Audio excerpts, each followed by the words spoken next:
Property ನೋಡಕ್ಕೆ ಬಂದು ಅವರು ಮತ್ತು ಅವ್ರ ಸಿಸ್ಟರ್ ಇಬ್ಬರು ಕೂಡ ಒಂದೊಂದು ಸೈಟ್ ತಗೊಂಡು ಹೋಗಿದ್ದಾರೆ. Hello guys, welcome back to 30 days 30 employees hiring challenge. ಇವತ್ತು ನಮ್ಮ ಚಾಲೆಂಜ್ದು 5th ಡೇ. ನೆನ್ನೆ ವಿಡಿಯೋದಲ್ಲೇ ಹೇಳಿದ್ದೆ, ಸ್ಯಾಟರ್ಡೆ ಮತ್ತು ಸಂಡೇ ನಮ್ಮ ಹತ್ರ ಟೈಮ್ ಇರೋದಿಲ್ಲ ಹೈರಿಂಗ್ ಮಾಡೋದಕ್ಕೆ ಅಂತ. Still you people are like back to back message ಮಾಡ್ತಾ ಇದ್ದೀರಾ, ಕಮೆಂಟ್ಸ್ ಮಾಡ್ತಾ ಇದ್ದೀರಾ. I really appreciate that. But ಏನು ಮಾಡೋದು, ನಮ್ಮ ಹತ್ರ ಟೈಮ್ ಕಮ್ಮಿ ಇರೋದಕ್ಕಿಂತ ಎಲ್ರಿಗೂ ನಾವು ರೆಸ್ಪಾನ್ಸ್ ಮಾಡೋಕ್ಕೆ ಆಗ್ತಾ ಇಲ್ಲ. ಇಲ್ಲಿವರೆಗೂ ನಾನು ತುಂಬಾ ಪ್ರಾಪರ್ಟೀಸ್ ಸೇಲ್ ಮಾಡಿದ್ದೀನಿ. ಬಟ್ ಇವತ್ತು ಒಂದು ಫ್ಯಾಮ್ಲಿ ಬಂದರು. ಅದು ಏನು ಗೊತ್ತಿಲ್ಲ, it was like emotionally attach. ನನ್ನ ಫ್ಯಾಮ್ಲಿ ಥರ ಇತ್ತು. ಅವ್ರಿಗೆ ನಾನು ಸೇಲ್ ಮಾಡಬೇಕು ಅಂತ ಏನೂ ಹೇಳೇ ಇಲ್ಲ, ಸೇಲ್ ಮಾಡಬೇಕು ಅಂತಲೂ ಯೋಚನೆ ಮಾಡಿಲ್ಲ.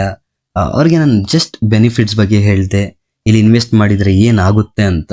So they got impressed. ಅದಾದಮೇಲೆ ಅವರು ಒಬ್ಬರು ಒಂದು ಸೈಟ್ ಬುಕ್ ಮಾಡಿದರು, ಜೊತೆಗೆ ಅವ್ರ ಸಿಸ್ಟರ್ ಕೂಡ ಇದ್ದರು. ಅದಾದಮೇಲೆ ಅವ್ರು ಕೂಡ ಒಂದು ಸೈಟ್ ತಗೊಂಡ್ರು.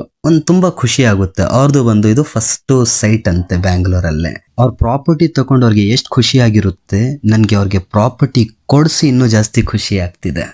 ಪ್ರಾಪರ್ಟಿ ಸೇಲ್ ಮಾಡಿದೆ ಅಂತಲ್ಲ, ಒಬ್ರದ್ದು ಡ್ರೀಮ್ನ ಫುಲ್ಫಿಲ್ ಮಾಡಿದ್ದೀನಿ ಅಂತ. ಎನಿವೇ ಗೈಸ್, ವಿಡಿಯೋ ತುಂಬ ಲೆಂತಿ ಆಯಿತು. ಸೊ ಮತ್ತೆ ನಾಳೆ ಸಿಗೋಣ. ಇವತ್ತಿಗಷ್ಟೇ ಬಾಯ್.